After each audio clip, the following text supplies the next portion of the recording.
السلام علیکم ویورز، امید ہے کہ آپ سب خیریت سے ہوں گے۔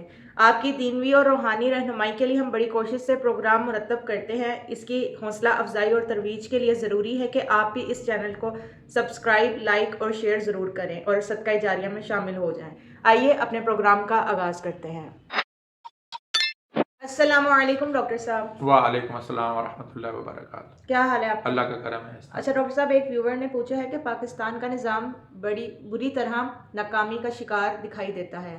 اس ضمن میں سیاستدان اور اسٹیبلشمنٹ کیا ضروری اقدامات اٹھائے کہ پاکستان کا نظام اپنی پٹری پر چڑھ سکے؟ بسم اللہ الرحمن الرحیم۔ السلام علیکم ویورز۔ یہ ایک بڑا ہمارے لیے لمحہ فکریہ ہے کہ اس وقت پاکستان جو ہے وہ ایک بڑی عجیب سی صورتحال ہے۔ پاکستان کا سیاسی نظام ڈیمیج ہے، پاکستان کا جو اسٹیبلشمنٹ کی صورتحال ہے وہ بھی بڑی کنفیوزڈ فارم میں نظر آتی ہے۔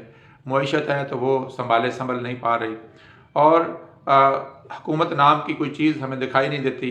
حکومت کسی چیز کی ذمہ دار نہیں ہے، لوگ اٹھائے جا رہے ہیں، ملک میں افراتفری ہے، امن و امان کی صورتحال ابتر ہے۔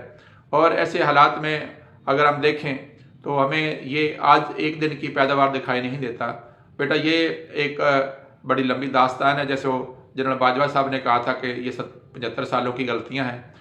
پاکستان جب معرض وجود میں بیٹا آیا تو اس وقت جو سیاستدان بدقسمتی سے مسلم لیگ میں وہ سارے کے سارے مفاد پرست ٹولہ جو ہے وہ آ گیا قائد اعظم کی مقبولیت کو دیکھتے ہوئے، لیکن جلد ہی قائد اعظم کی وفات اور لیاقت علی خان کی شہادت کے بعد ان لوگوں نے اپنے گل دکھائے، اور یہ ذہنی طور پر غلام سوچ کی کمیونٹی تھی، گوروں کی پلی ہوئی تھی، اور ڈی سیز اور اے سیز اور تھانے اور پٹواری کی سیاست کرنے والی تھی۔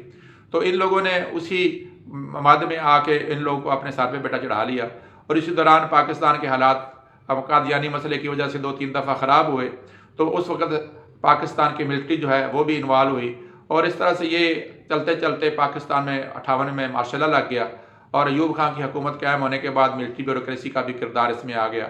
تو یہ باہر صورت چلتا رہا، پھر ذوالفقار علی بھٹو کے دور میں پھر ایک عوامی دور شروع ہوا، اور پھر ملٹری آ گئی۔ تو یہ چلتے چلتے ایک زمانہ تھا کہ عوامی حکومت آتی تھی اور اس کے بعد ایک فوجی حکومت آتی تھی، تو وہ ایک علیحدہ علیحدہ اپنی شناخت کے حامل تھے۔ لیکن 1988 کے بعد جو جب ضیاء الحق کی طیارے کریش ہوا تو بے نظیر اور نواز شریف بطور متبادل 2 پارٹیاں بن گئیں، اور اسٹیبلشمنٹ کے ساتھ مل کے یہ حکومت سازی ہونے لگی۔ تو اس کو ہم کہہ سکتے ہیں کہ اسٹیبلشمنٹ نے اب سامنے آنے کی بجائے اپنے سامنے جو ہے وہ ان سیاستدانوں کو لانا شروع کر دیا، اور اپنی مرضی کے مطابق حکومت چلانا شروع کی۔ بہر صورت اسٹیبلشمنٹ کا اثر رسوخ تو تھا۔ جب اس کی 2013 میں جب حکومت آئی تو 2000 بلکہ 8 سے دیکھا جائے جب مشرف صاحب کی حکومت ختم ہوئی تو اس کے بعد جنرل کیانی کا جو اثر رسوخ تھا وہ حکومت میں بڑھا، اور 2013 میں جب نواز شریف کی حکومت آئی اس میں بھی پیچھے آرمی بیٹھی ہوتی تھی اور اسٹیبلشمنٹ ہوتی تھی، اور جو حکومت سازی تھی وہ سامنے سیاستدان ہوتے تھے۔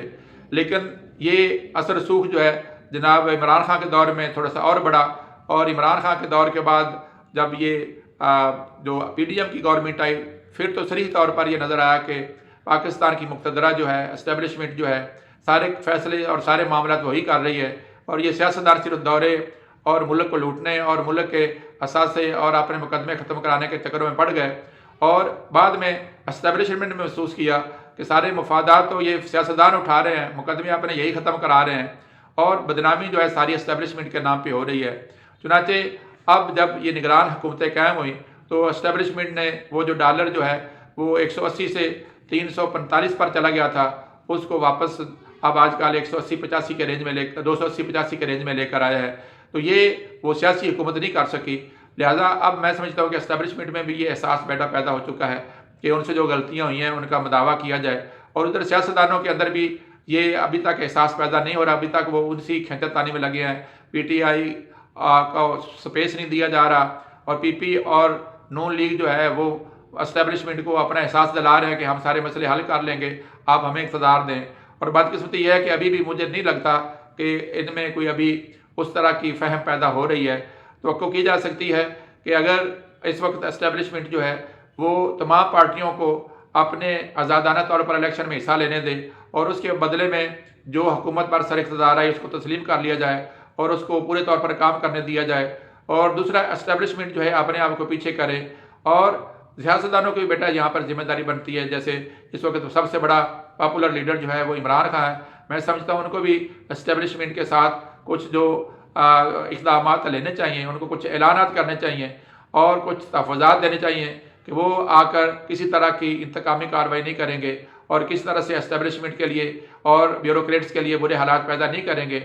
اور اگر اسٹیبلشمنٹ بھی فیصلہ کر لے کہ وہ اپنے حقوق و فرائض کا جو آئین نے ان کو دیے ہوئے ہیں اس کے مطابق کام کریں گے, اور یہ ہمارے آنے والے اگر سیاستدان حکمران عوام کی بنیاد پہ اپنے الیکشن جیت کر آتے ہیں تو وہ بھی ان سے نجائز جو کام ہے کروانے کے لیے, نجائز گرفتاریاں کروانے کے لیے, نجائز مقدمے کرانے کے لیے اسٹیبلشمنٹ پہ اپنا کسی طرح کا دباؤ نہیں ڈالیں.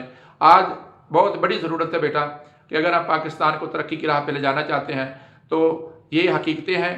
پاکستان کی جوڈیشری جو ہے اس کو اپنا کردار ادا کرنا چاہیے. بڑی بات قسمتی ہے کہ ہماری جوڈیشری جب چاہتی ہے تو وہ جوڈیشری بن جاتی ہے, اور جب چاہتی ہے تو وہ پنچایت بن جاتی ہے, اور جب چاہتی ہے تو کسی کو معمولی سی بات پہ باہر نکال پھینکتی ہے, اور جب چاہتی ہے تو بڑے بڑے سے مقدمات میں بھی ان کو کچھ نہیں کہتی. تو یہ میں سمجھتا ہوں کہ قانون کی عملداری ہماری جوڈیشری کی طرف سے بھی نہیں ہو رہی. جوڈیشری کو بھی اللہ تعالیٰ ان کو توفیق دے, ان کے آئینی حقوق ہیں اور ان کے آئینی اختیارات ہیں, وہ اپنا اقتدار جو ہے اسٹیبلشمنٹ کا حصہ ہے پاکستان کی جوڈیشری, اس کو اپنا کردار ادا کرنا چاہیے کہ پاکستان میں لا انفورسمنٹ کے لیے اور درست فیصلے کرنے کے لیے وہ کسی کے جو ہے مرعوب ہونے کی ان کو ضرورت نہیں ہے. اور اس طرح سے پاکستان کی جو باقی اسٹیبلشمنٹ ہے وہ اپنے آپ کو تھوڑا سا پیچھے ہٹائے اور ان کے اپنے جو ایس او پیز ہیں اس کے مطابق وہ آنے والی ہر حکومت کا ساتھ دیں, اور جن جگہوں پہ انہوں نے حکومت کی بات نہیں ماننی ہوتی, جو ایس او پیز ان کو اجازت نہیں دیتے, ان ایس او پیز کو وہ بالکل اپنا فالو کرتے ہوئے انکار بھی کریں تاکہ یہ سیاستدان جو ہے اپنی منمانیاں نہ کر سکیں. اور یہاں پر سیاستدانوں کے اوپر بھی یہ فرض عائد ہوتا ہے کہ وہ اب عوام پہ انحصار کریں, اے سی ڈی سی اور پٹواری اور تھانے دار کی سیاست سے باہر نکلیں اور عوام الناس جو ہیں ان کے جو جذبات ہیں اور ان کے جو ضرورتیں ہیں ان کا خیال کرنے کے لیے اپنی تمام تر پالیسیز جو ہیں واضح کریں. امید ہے ویورز آج کا پروگرام آپ کو پسند آیا ہوگا. جلدی آپ سے نیکسٹ پروگرام میں ملاقات ہوگی. اللہ حافظ.